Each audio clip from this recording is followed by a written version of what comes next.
Santos ng Ebanghelyo sumala kan San Lucas. Nasiling niya ira Jesus, kamakahadlok ang mainana buhay mo Corazin, kamakahadlok ang mainana buhay mo liwat Bethsaida.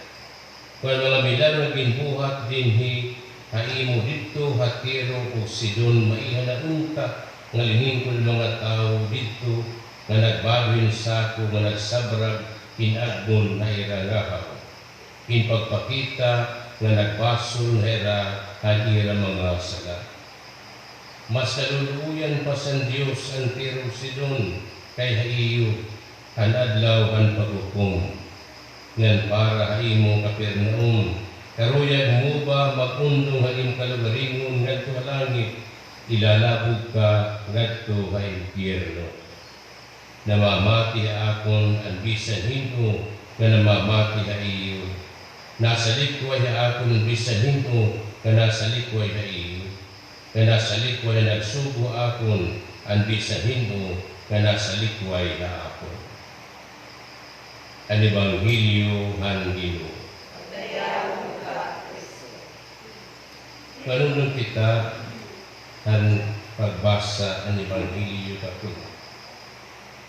Di nakadaan pagsagda akon, pitong pag-ampo para ang mga magrani ng Diyos magpadala in mga magrani ng tunganiya araninon. Sa Diyos nagtatawag, ang Diyos nagpipili for a mission with a purpose.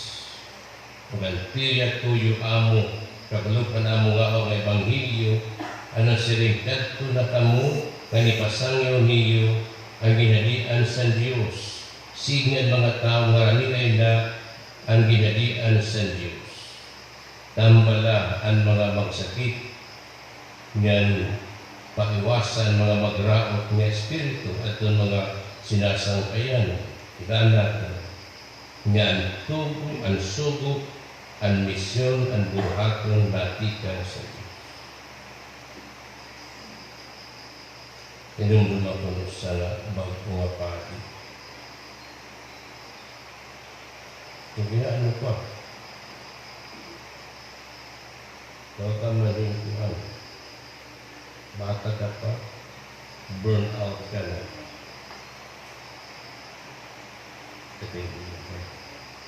Uri mo itong tao, dili na mga, kasi man lagi hapon. Sige, aksin mo, naungan lagi hapon. Niyan kay commission head hiya.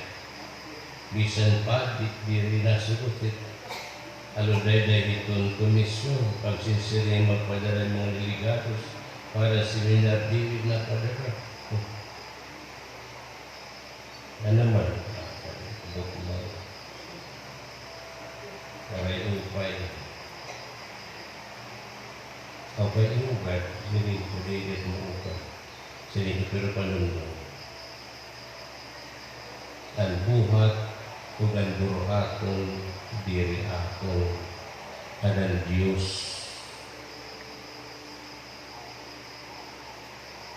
Ang Diyos. Ayaw pagkita Mesiyas sining kalibutan. Bisan nga ni Kristo nga Diyos, oray makatalwas ang kakablasan ng tao na mapabilin na kita kablas. Nagkakamayada ka misayani complex. Kasabot ni mo ikaw magkalaluwas ining kalibutan. Dire kay complex, nagkakamayada ka misayani conflict. Hindi ko palundong.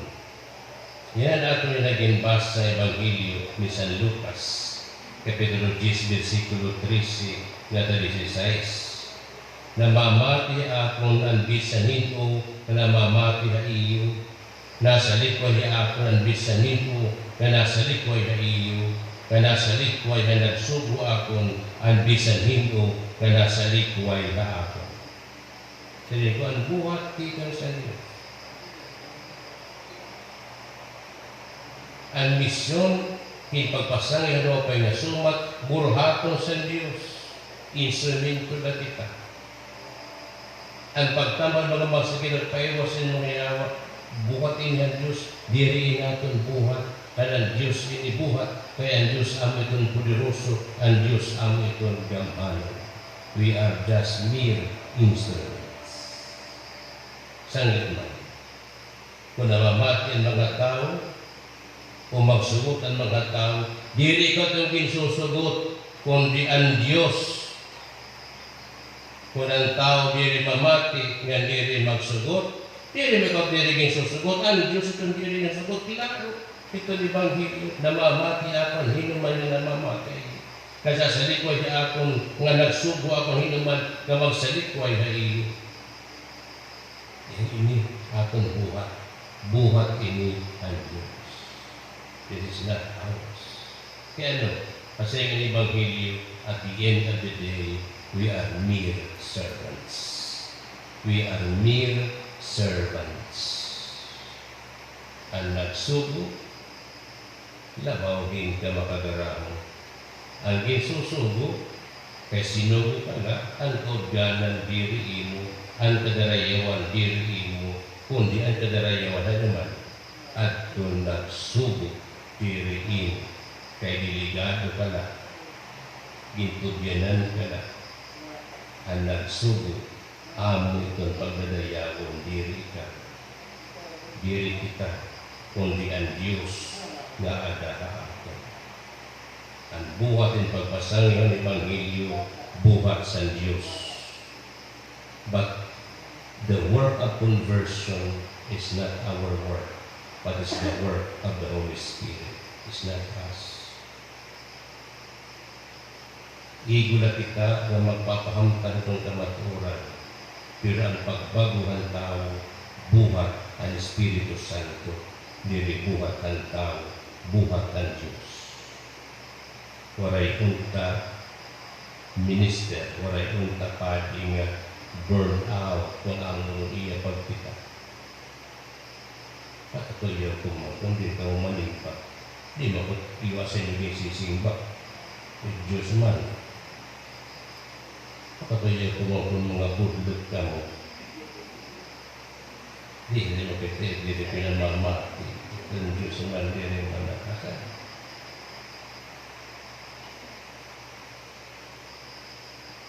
Whether you listen or not, the gospel will continue, life must go on. Hello.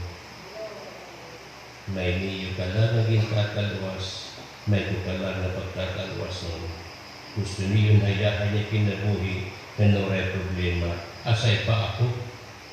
Ang problema ko man ito, problema ko na Diyos, di mat akong.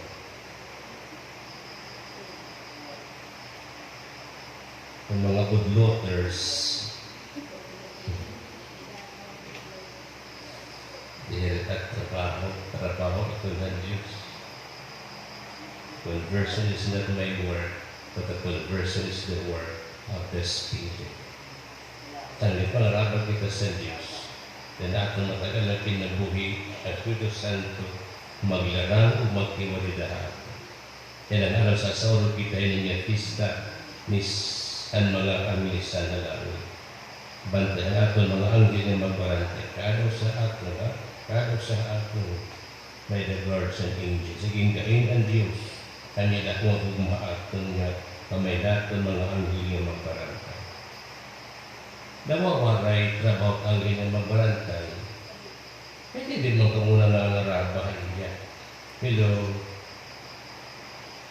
you implore the help of the guardian angels.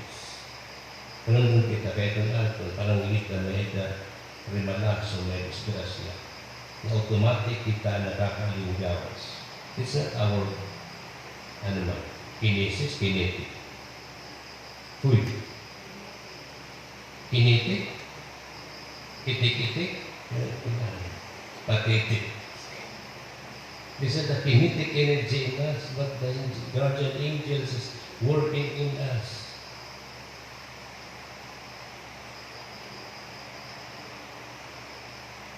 Maliligis ka ng utak, Maayong naglusok, nagatanubang.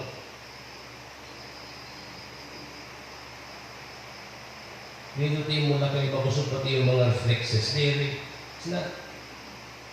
But the guardian angels are there to protect us and to guide us. They are working in us.